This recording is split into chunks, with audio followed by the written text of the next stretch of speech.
నమస్కారం అధ్యక్ష. ఈ ప్రభుత్వంలో అధ్యక్ష ఫీజు రింబర్స్మెంట్ నిధులు రాక దాదాపుగా 11 లక్షల మంది విద్యార్థులు చదువులు భారమై పేద కుటుంబాలు తీవ్ర ఇబ్బందులు పడుతున్నారు అధ్యక్ష. ఫీజులు కట్టకపోవడంతో కాలేజీ నుంచి విద్యార్థులు యాజమాన్యాలు వెళ్ళగొట్టే పరిస్థితి వచ్చింది అధ్యక్ష.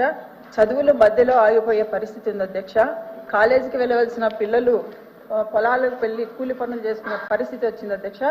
అయితే అధ్యక్ష ఫీజు రింబర్స్మెంట్ అనేది ఆనాడు డాక్టర్ వైఎస్ రాజశేఖర రెడ్డి గారు పేద విద్యార్థులకు ఇచ్చిన ఒక వరం అధ్యక్ష. గత ప్రభుత్వంలో వైఎస్ జగన్మోహన్ రెడ్డి గారు ఈ పథకానికి చాలా ప్రాముఖ్యత ఇచ్చి పేద విద్యార్థులకు చెప్పిన సమయానికి ఫీజు రింబర్స్మెంట్ అందించడం జరుగుతోంది అధ్యక్ష.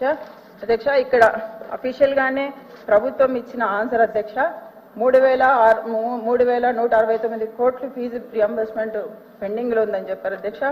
ఇప్పటికీ ఈ ప్రభుత్వం చెల్లించింది 788 కోట్లు మాత్రమే విడుదల చేయడం జరిగింది అధ్యక్ష.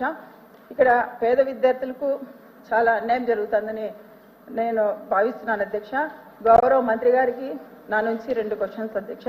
పెండింగ్ లో ఉన్న బకాయిలన్నీ ఎప్పుడులోగా చెల్లిస్తారు? ఇప్పటి వరకు ఎంతో మందికి విద్యార్థులకు ఫీజు రింబర్స్మెంట్ నిధులు విడుదల చేశారని తెలియజేస్తున్నారు అధ్యక్ష.